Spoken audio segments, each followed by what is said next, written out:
We'll be Ostatonio Worth, Texas. We'll grow all the way through Waco to Fort Worth. We'll go all the way down to San Antonio. All right. Ostatonio Worth, Texas. Welcome. We're taking that away.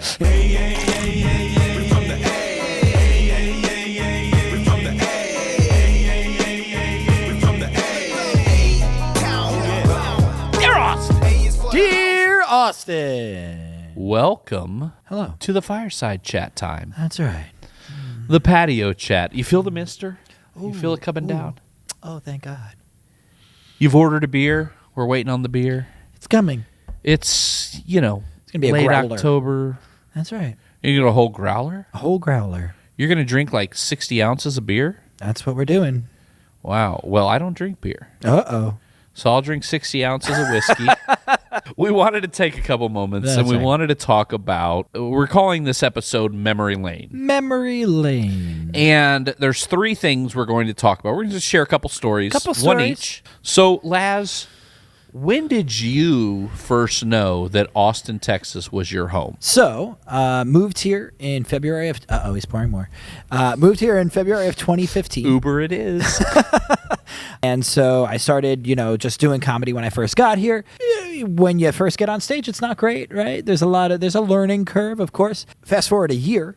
I've been performing, pretty much regularly 2 or 3 times a week, really plying my trade, doing my improv, doing other scripted shows. Graduated from the first school. I've graduated from 2 different improv schools. In that a week later, I was in a show. My brother wrote the show, and I was in front of probably 50, 60, 70 people, packed house, and, just got the biggest laughs I've ever gotten, and I felt like I was an actor, I was a performer, and, I had people that supported me from where we used to work that showed up to the show, and I realized in that moment, like, this is where I'm going to be living for the foreseeable future, and that's a big deal to me, because before I had moved out here, I'd moved 20 times since I had graduated college. Wow.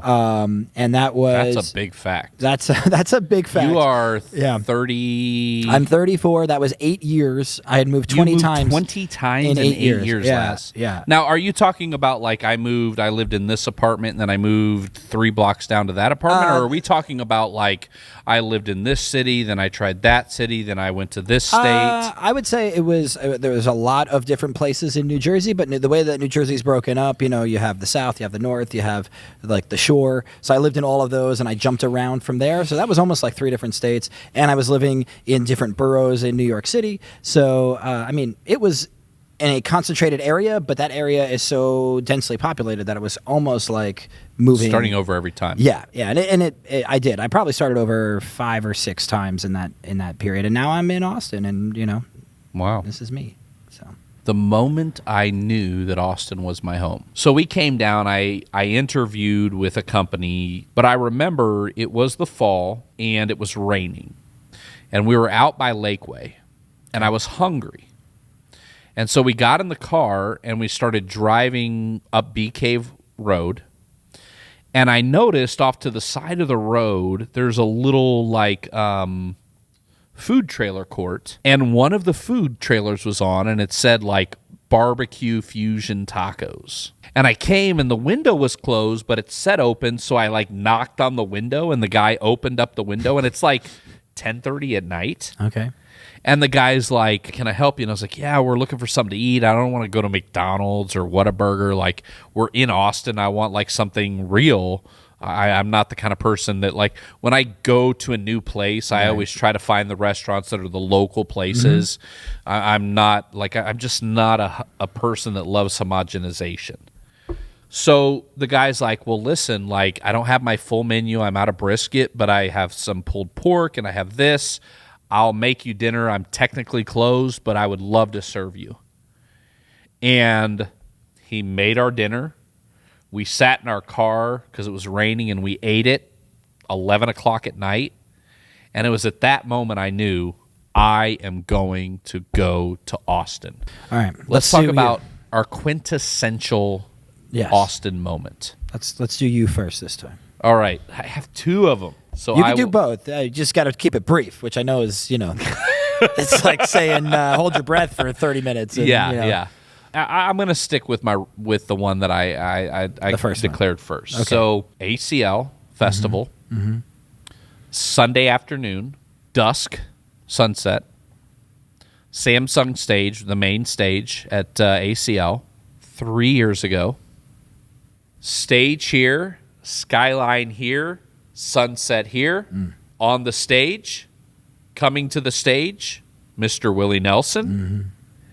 Introducing, all right, Austin, Texas. And I'm not a good impressionist. No, that's more me than Matthew McConaughey. But Willie Nelson comes to the stage, and I'm like, motherfucker. If you can tell me a more Austin moment than sitting at ACL listening to Matthew McConaughey being introduced by Willie Nelson while smoking a joint, I will pay you.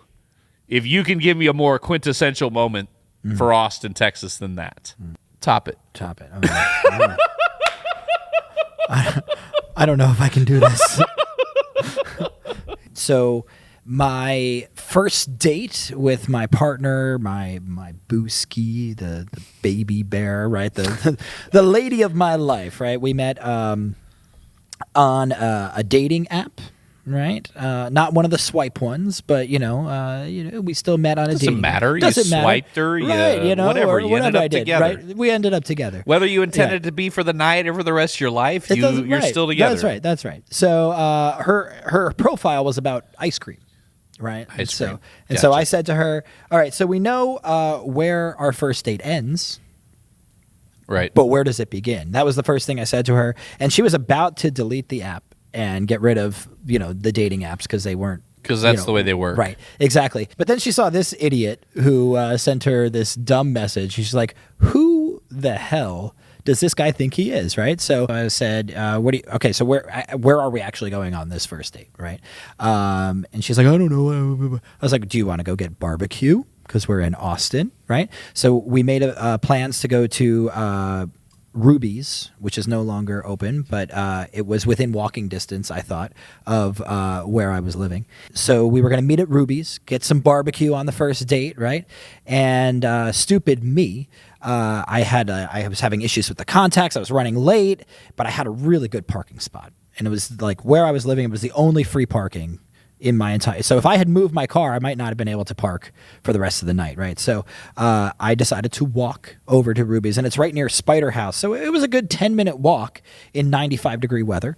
Very Austin, right? To walk in 95-degree weather. So I show up, and for whatever reason, I thought long pants was a good idea, and so I'm sweating. Always a good idea. Always a good idea. 95-degree weather. So I'm sweating. I show up. She takes one look at me. She's in her car, and she is thinking to herself, well, this is going to be one of the quickest dates I've ever had, right? Because, I'm wearing, I look like a hipster. I got these cool glasses on. I got the tight pants, like a tight shirt. She gets out of the car. She comes up to me, and I say, well, hi, sorry I'm late. I'm all sweaty, and everything's ruined.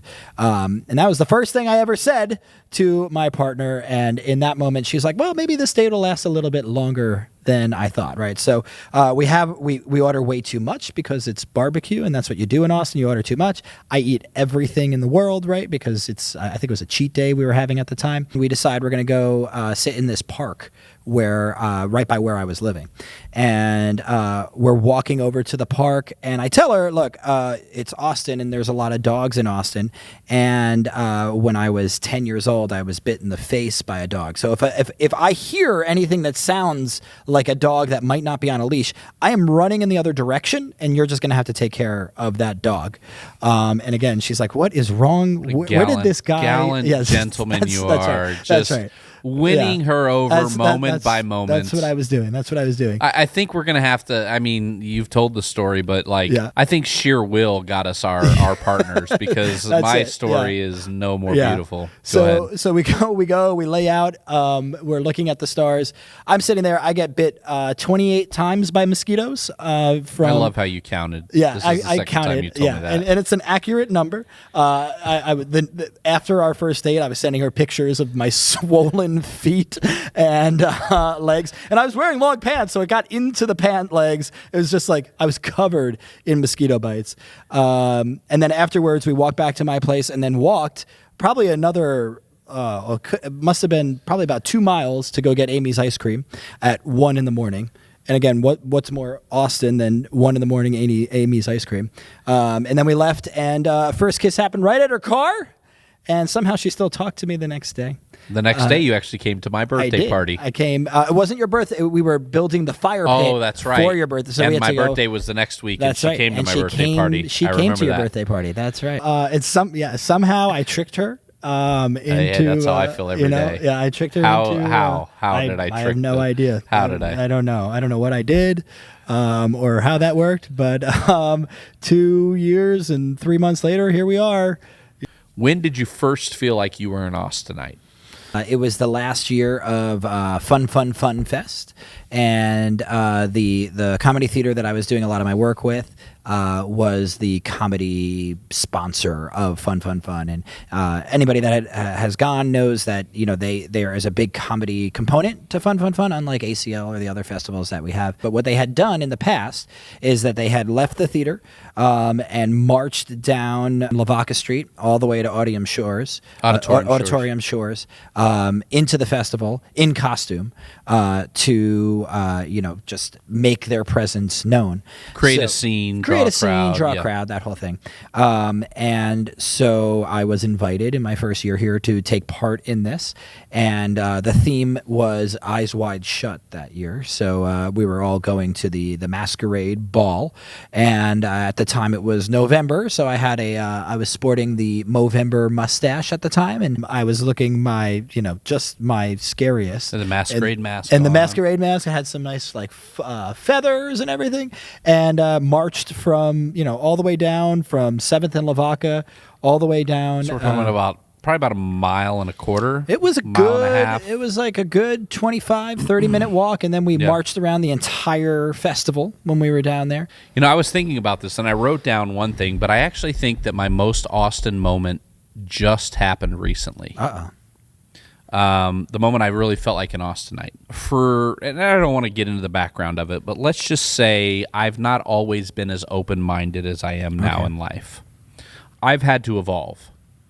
I grew up in a very strict religious background. I followed that background for a decent portion of my adulthood, and it wasn't until a later portion of my adulthood, due to my own daughter coming out and things like that, that I became open to all of everybody, and not just closed-minded to a singular way of thinking. This year was the first time I've ever attended a Pride festival and not been a person of judgment. I have attended Pride festivals, and I was not there to help. I was there to make people feel as if they were lesser than, if you get my drift, with a loud voice and a book in my hand. But this year, I had the privilege of wearing a shirt that actually was printed for me by an individual that said, "Free Dad Hugs."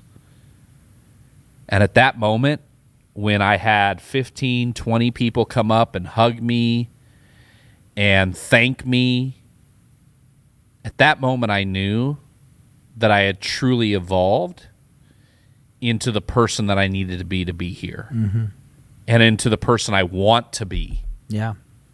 And so, that's just been less than 2 months ago, now 3 months, whenever Pride Day was, Pride weekend here in Austin. Again, thank you to the individual who made my shirt, and I think we're getting ready to have him on an upcoming episode. But I remember that moment when he came down, and he was so excited to give me the shirt, and I remember him saying, "I'm so excited to be able to do this." And I remember thinking, man, 5 years ago, 7 years ago, I would never be in this position. As a matter of fact, I would condemn myself for being in this place at this time with these people. Yeah.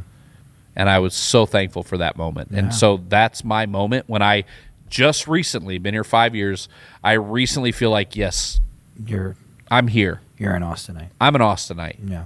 I'm accepting of every section. I'm accepting of every preference. I'm accepting of every schism, every race, every religion. Right. I am what I feel like Austin is supposed to be. Right. And that is a place where anybody can come and find their home. Right. Regardless of all that other stuff. It's beautiful. Good night, everybody. Good night. So step your game up, cause you won't tame us. This is how we hold it, Austin. We won't never change up.